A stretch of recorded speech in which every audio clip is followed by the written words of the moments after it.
bersyukur kepada Allah karena malam ini kita bisa menjalankan dengan baik, walaupun terkadang lupa menjalankan sholat isya dan sholat tarawih sebagai konsekuensi, sebagai tuntutan orang beriman untuk sholat wajib dan sholat sunnah.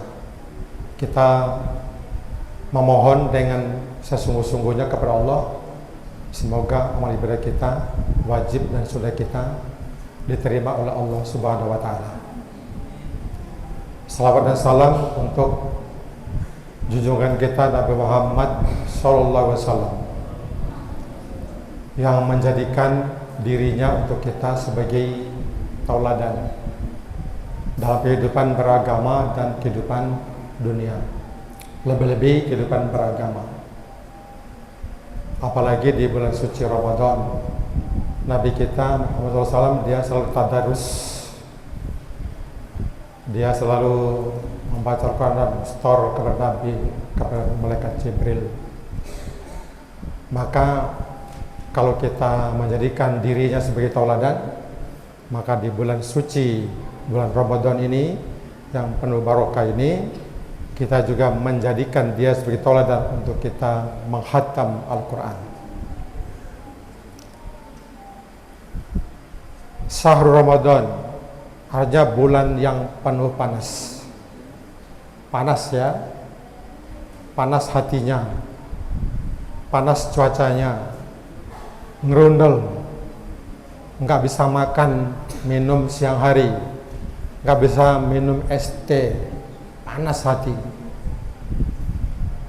Tetap puasa, sholat lagi, kerja lagi, tukang batu, tukang kayu, di sawah, panas.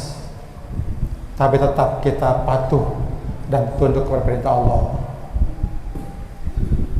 Saya tadi sambil jalan dari Surabaya, nengok-nengok, ngintip-ngintip kiri kanan, tidak ada satu pun warung yang buka, kosong, sepi. Tapi yang kerja banyak di sawah. Yang tukang kayu, tukang batu ada, tapi puasa juga. Ada yang gotong gabah, tapi puasa, panas. Ya itulah Syahrul Ramadan, bulan panas. Maka anak-anak yang di pesantren begitu nikmat, panas seberapa, ayo kita puasa yang benar, lillahi ta'ala, cari ridhonya, bukan cari biar pintar banyak hafalannya, biar cari sakti, enggak lah itu, kita cari Allah cinta sama kita. Yang lain lagi, Syahrul Quran. Syahrul Quran artinya bulan ini bulan hataman Quran. Ya nanti saya nggak tahu itu dari, saya berharap sampai 5 kali hatam Quran baru pulang ya, baru boleh pulang. Hataman 5 kali baru boleh pulang. Oh 5 kali terlalu cepat, karena 15 hari kan, berarti 15 hari itu hatam 3 kali, 5 hari hatam sekali. Itu harus diniatkan, kalau tidak nggak bisa. Namanya Syahrul Quran. Jadi harus dibaca Quran. Kalau Imam Syafi'i itu dalam manaqibnya menceritakan dia menghatam Quran itu 1 bulan 60 kali, berarti 1 hari 2 kali. 1 hari 2 kali. Kita sehari berapa lembar? Kalau saya jujur satu hari, ya kalau capek gitu ya, ngimami terus ceramah, kalau begitu hujan lagi, panas lagi, ngajar lagi panas, sehari kadang-kadang baru boleh sempat tuh sore tadi, mungkin malam. Kalau siang capek, panas. Kalau tahu begitu tetap puasa, panas. Maka saya berharap anak-anak yang lebih banyak waktu di sini dia hatam lebih banyak Qurannya. Jangan banyak merokok. siang hari, malam hari, kan larangan kan di pesantren nggak boleh merokok. Walaupun Anda sembunyi-sembunyi, ya itu urusan Anda. Nanti kalau ketahuan dihukum gitu aja kan, gampang hukumannya. Kalau ketahuan Pak Haji Dadan, yes, Pak Jenderal Buliana, Jenderal Abu Qais sudah dihukum selesai. Tapi lebih banyak menghatam Quran. Ada lagi bilang Sahrul Mubarak, artinya Sahrun Ziyadatul Khair, bulan menambah kebaikan.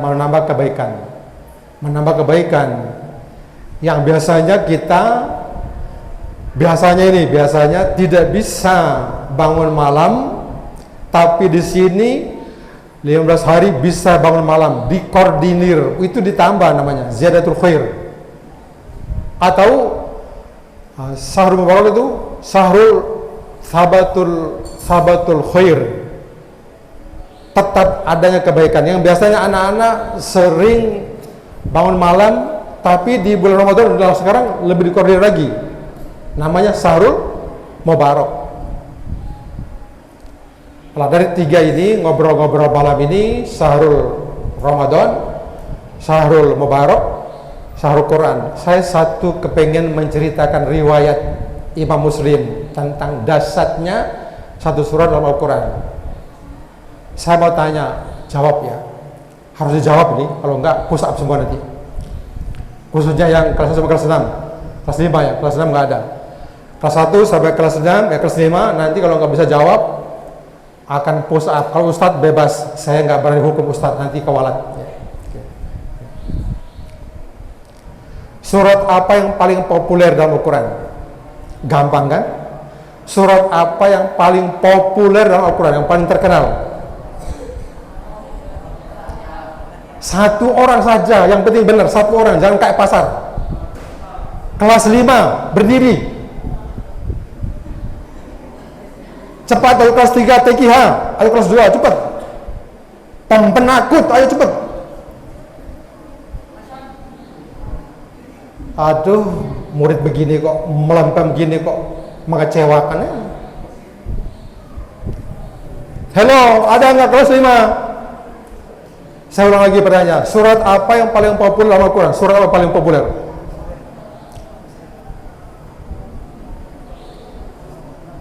Saya kepengen tahu Raine piye. Kalau nggak bisa diberi sendiri, saya tunjuk orangnya, siap-siap ya. Saya tunjuk orangnya, hati-hati ya, siap-siap. Ayas Kalimantan. Ngomong aja, nanti kita luruskan.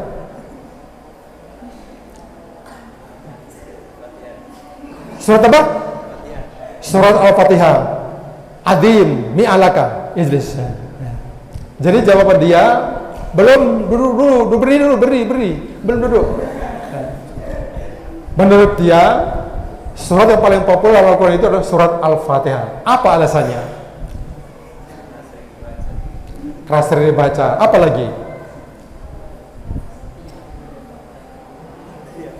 Ya sudah ya. Jazakallah khair. Ya sudah. Ya. Kenapa saya katakan Al-Fatihah itu kita katakan sepakat dia surat paling populer itu lonte-lonte hafal. Lonte-lonte itu hafal. Ronaldo itu yang nggak jelas Islam itu hafal juga Al-Fatihah, hafal dia. Ronaldo, tahu Ronaldo? Ronaldo pemain internasional itu hafal dia. Si jenderalnya Prabowo itu sekarang jadi menteri lagi itu namanya Luhut bin Sarpanjaitan, hafal Al-Fatihah. Jadi dia terpopuler betul. Malah Anas dia nggak hafal, tapi Al-Fatihah hafal. Tukang beca hafal, tukang kayu, tukang batu hafal, kemudian sopir-sopir hafal, orang nelayan hafal, ustaz hafal, kiai lonte-lonte hafal Al-Fatihah. Maka dia termasuk surat yang paling masyhur, terkenal. Ada di santri Islam hafal Al-Fatihah, ada. Wah, kalau dilihat saya jadi imam itu lupa-lupa surat muluk ya tidak apa-apa itu lupa. Tapi kalau Al-Fatihah lupa kedamanan, nggak boleh lupa Al-Fatihah itu. Itu surat masyhur. Nah, saya mau cerita fadilah kedahsyatan surat Al-Fatihah. Imam Muslim meriwayatkan bahwa suatu saat jama'atun minal muslimin, mereka safar, kelompok muslim, mereka berjalan-jalan terus singgah di suatu perkampungan. Kemudian di situ mereka didatangi oleh seorang penduduk kampung, menyatakan bahwa Bapak mungkin bisa mengobati raja kami sedang sakit.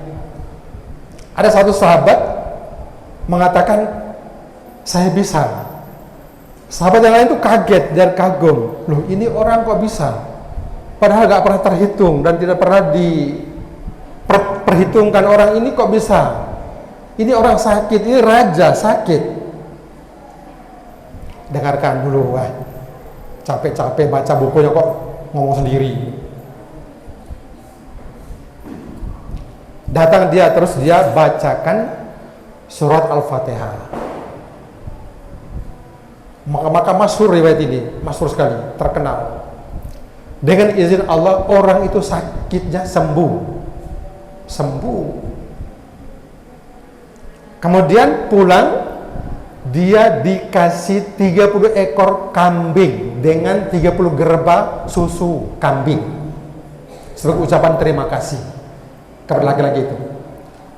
Datang kepada rombongan jamaahnya, dia berkata, ini ajrun dari kampung ini, rajanya sakit terus kita doakan dia sehat. Loh, bagaimana kamu doakan dia? Ya, saya bacakan Al-Fatihah. Loh, dari mana kamu ajaran itu? Saya mendengar bahwa itu surat paling masyhur, paling hebat, dan paling semua orang hafal. Pasti itu bagus. Dan itu tentang iman, tentang fikih, tentang akhlak juga, tentang ibadah juga. Iya. Wah, kalau begitu kita lapor kepada Nabi dulu. Apakah ini betul? Dari mana kamu bisa begini? Oke, kita lapor kepada Nabi. Wahai Nabi, orang ini kok bisa-bisanya dia baca Al-Fatihah itu orang sakit di raja sana sampai sehat. Kata Nabi, apa yang membuat engkau begitu, wahai saudaraku? Kok engkau bisa mengatakan Al-Fatihah sebagai ruqyah, membacakan dengan ayat itu kepada orang sakit? Apa? Ya, saya meyakini bahwa Al-Fatihah itu adalah syifaun lima fis sudur wa syifaun linnas. Dia sebagai penawar hati yang gundah gulana dan juga bisa menjadi penyembuh sehat bagi badan. Saya yakin. Nabi mengatakan, sampai engkau dapat 30 ekor kambing dan 30 gerba susu, kok bisa? Besok ya, kata Nabi, besok kamu kalau dapat lagi orang sakit, terus kamu doakan lagi, terus dapat bagian yang banyak, jangan lupa untuk saya. Ini riwayat Muslim masyhur. Oleh karena itu, anak-anak, jangan sampai lupa surat Al-Fatihah. Sebab dia adalah bacaan wajib di waktu sholat. Baik sholat sunnah maupun sholat wajib, apalagi itu sholat baca wajib. Tidak boleh ditinggalkan. Mana wajibnya? Mana menunjukkan wajibnya Al-Fatihah? Wajib. Setiap rakaat baca surah Al-Fatihah wajib. Ayat-ayat itu sunnah. Tapi untuk Indonesia kayaknya kalau nggak baca ayat langsung Al-Fatihah sujud, tidak ada sunnahnya. Jadi baca itu sunnah, maka dihidupkan sunnah itu.